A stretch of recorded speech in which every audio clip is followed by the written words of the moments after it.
नागपूरच्या solar explosive कंपनीत भीषण स्फोट, 6 महिलांसह 9 जणांचा मृत्यू. स्फोटाची चौकशी करणार फडणवीसांची घोषणा. मृतांच्या नातेवाईकांना राज्य सरकारकडून 5 लाखांची मदत.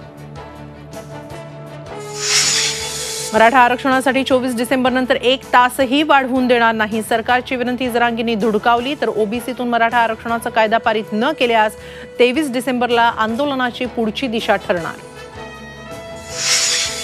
अजून म्हातारा झालो नाही, लय भारी लोकांना सरळ करण्याची माझ्यात ताकद. शरद पवारांचा वयाच्या मुद्द्यावरून अजित पवारांवर पुन्हा निशाणा. संसदेत झालेली घुसखोरीची घटना चिंताजनक. घुसखोरी प्रकरणाची सखोल चौकशी व्हायला हवी. पंतप्रधानांकडून घटनेची गंभीर दखल.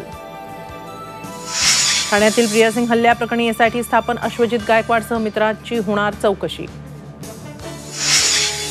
सलीम कुत्ता बडगुजर यांच्या भेटीचा तपास सुरू. नाशिक पोलिसांचं नाशिक मध्यवर्ती कारागृहाला पत्र. गुन्हे पथक येरवडा जेलमध्ये सलीम कुत्ताची करणार चौकशी.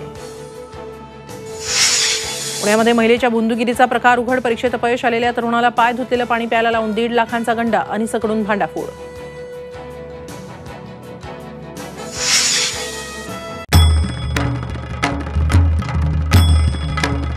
भंडाऱ्याची उधळण म्हणजे